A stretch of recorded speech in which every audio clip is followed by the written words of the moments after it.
Pemirsa, ratusan preman hingga oknum anggota Ormas yang beraksi di wilayah Jakarta Utara ditangkap dalam operasi Berantas Jaya 2025. Salah satu kasus yang menjadi sorotan adalah praktik parkir liar di kawasan apartemen Pademangan, di mana para pelaku bisa mendapatkan omset 90 juta rupiah per bulannya.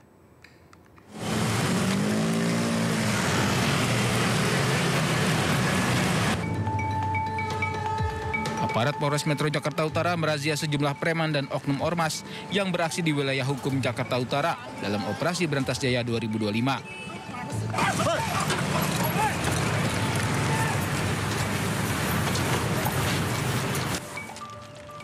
Polisi juga terlibat kejar-kejaran dengan sejumlah preman yang memalak atau memeras supir truk yang melintas di kawasan Jalan R.E. Marta Dinata.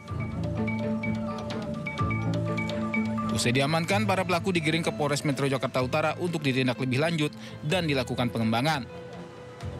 Kapolres Metro Jakarta Utara Kombes Pol Ahmad Fuadi mengungkapkan, dari operasi Berantas Jaya sejak 9 Mei hingga 16 Mei 2025, sedikitnya 299 pelaku premanisme ditangkap. Salah satu kasus menonjol yakni praktik parkir liar di kawasan apartemen di Pademangan yang melibatkan oknum ormas. Para pelaku memungut uang parkir secara tidak resmi dengan total pendapatan mencapai 90 juta rupiah per bulan. Dalam kasus ini, 19 anggota ormas diamankan. Di sana, ya, para pelaku ini menyediakan fasilitas parkir. Di antaranya kurang lebih sebanyak 300 unit kendaraan.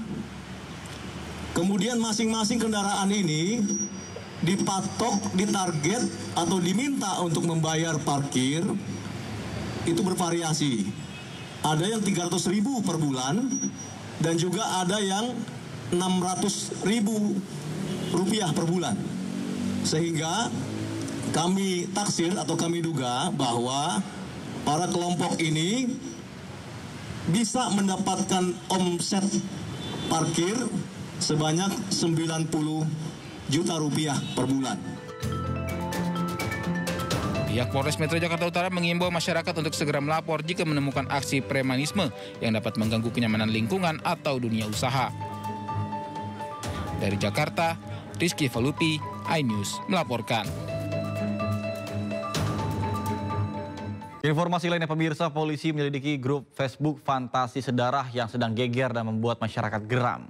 Grup dengan ribuan anggota itu berisi percakapan menyimpang tentang ketertarikan seksual terhadap anak dan keluarga kandung.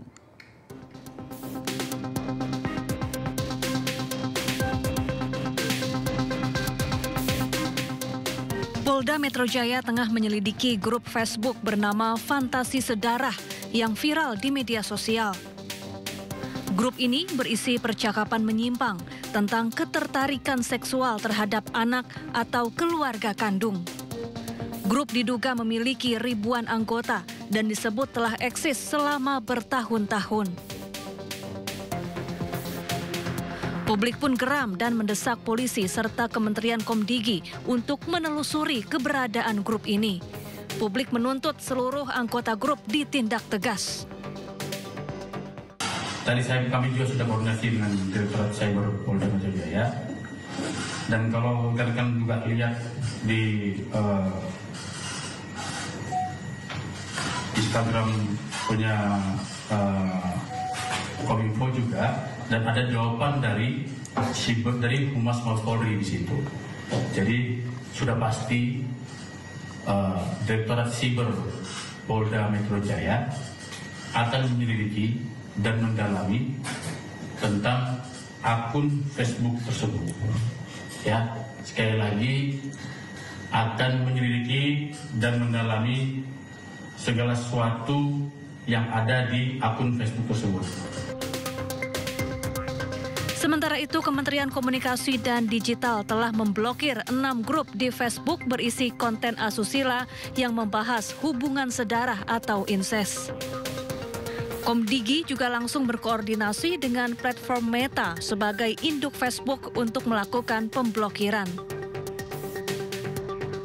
Warga juga diimbau agar lebih berhati-hati saat beraktivitas di media sosial dan langsung melapor bila menemukan konten-konten menyimpang.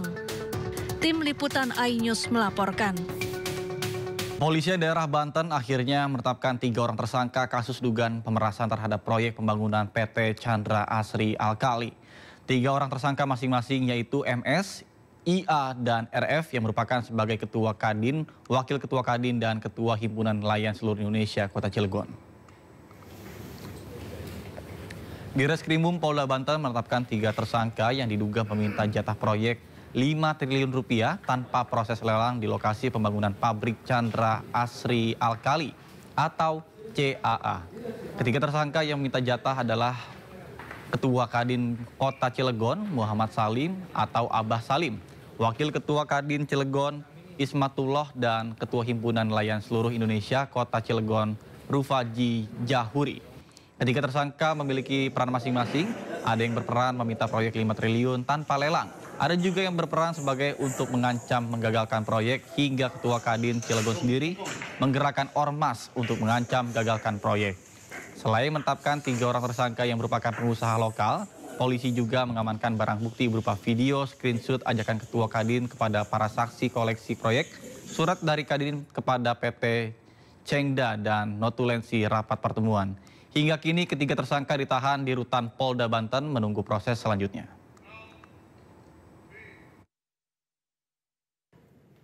Dugaan permintaan proyek sebesar 5 triliun tanpa lelang berdasarkan hasil penyelidikan dan penyidikan yang dilakukan oleh penyidik Ditreskrimum Polda Banten dan menetapkan 3 orang sebagai tersangka. Adapun 3 orang tersebut, yang pertama adalah saudara IA, yang mana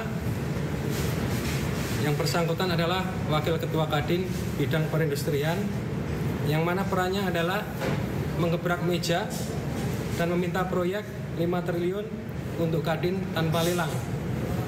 Kemudian peran yang kedua, pada tanggal 14 dan 22 April 2025, saudara IA bersama saudara MS ini bertemu dengan PT Total, yang mana adalah perwakilan dari PT Cengda, yaitu memaksakan untuk minta proyek. Selanjutnya tersangka yang kedua adalah saudara RJ, yang mana bersangkutannya adalah Ketua KNSI Cilegon. Perannya adalah mengancam akan menghentikan proyek jika tidak diberikan proyek dari PT Cengda.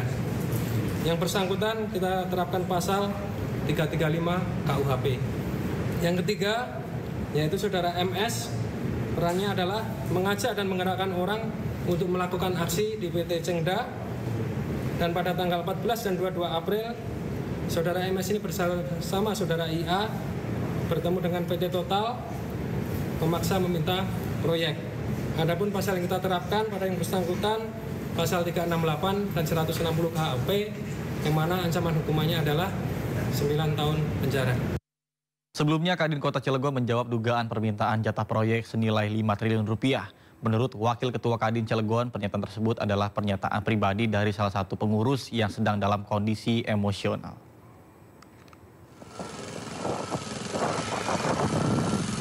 Kamar Dagang dan Industri atau Kadin Cilegon menjawab dugaan meminta jatah proyek 5 triliun rupiah tanpa tender di proyek strategis nasional Presiden Prabowo Subianto. Dari kegiatan Cengda ini kan triliunan, sangat besar sekali. Kita langsung bagi porsinya. Wakil Ketua Umum 1 Kadin Cilegon, Isbatullah Ali Basja, mengungkapkan peristiwa itu terjadi akibat anggotanya terbawa emosi karena komunikasi tak berjalan efektif dan sempat terjadi adu mulut antara pengusaha. Terkait masalah dugaan minta jatah proyek 5 triliun tanpa tender itu bukan sikap resmi dari Kadin Kota Cilegon. Itu salah satu anggota dan pengurus kami yang memang mengucapkan itu, tapi itu tidak mewakili daripada organisasi. Itu hanya bentuk kekesalan, kekecewaan, salah satu pengurus. Sebelumnya, Gubernur Banten Andra Soni angkat suara terkait oknum pengusaha yang meminta jatah proyek di Cilegon, Banten. Andra menyayangkan hal tersebut karena akan mengganggu investasi. Kadin Kota Cilegon menghormati semua prosedur tender yang berlaku. Dirinya juga tidak membenarkan cara penyampaiannya dan akan menyikapi hal ini secara internal sesuai prosedur organisasi. Dari Cilegon, Banten, Iskandar Nasution, iNews melaporkan.